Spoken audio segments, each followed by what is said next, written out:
Aston Martin were the biggest surprise of the 2023 season, as they were essentially the second best team in F1 for the first 6 races after having finished 7th in 2022.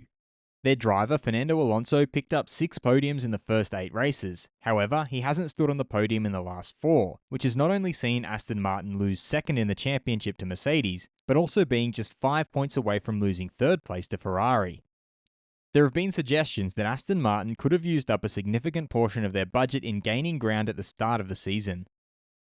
I'm your host, Dillon Shelley, and first up on Formula World, have Aston Martin run out of money? Aston Martin's performance director Tom McCullough, as quoted by Motorsport, started off by confirming that they are working concurrently on this year's car as well as next year's car. At a certain point, you have to fully focus on 2024, but we're in the phase now where we're able to work on both cars.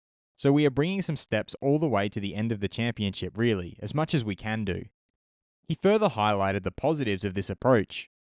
Even some of the lessons you learn on 24 you can adapt as well, whether it's in CFD, wind tunnel or the mechanical side. He then addressed their recent slump in form. I think we've understood what we've done to the car. The developments that are coming in the second half of the season are already actually addressing some of the areas we're not as strong in.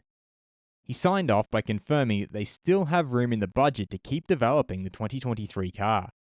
I think really from Zandvoort onwards, we're going to have some continuous development, as we've done all year. We have the budget to keep developing the car. That's our aim. Fast feed.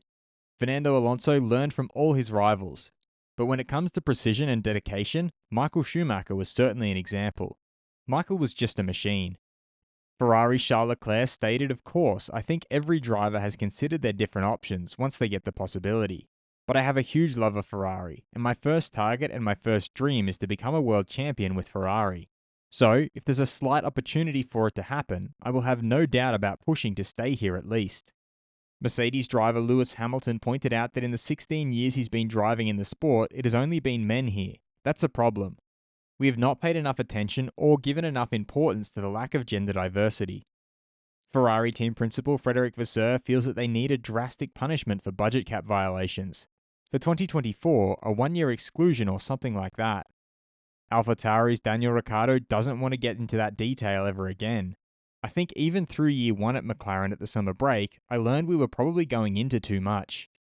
And Haas driver Nico Hülkenberg knew it was not just going to be sunny days when he signed with Haas. Should budget cap violations attract a 1-year exclusion from the championship? Head over to my community page to vote in the poll and let me know what you think in the comments. And if you liked this video, feel free to subscribe and check out my others for all the latest in the world of Formula 1.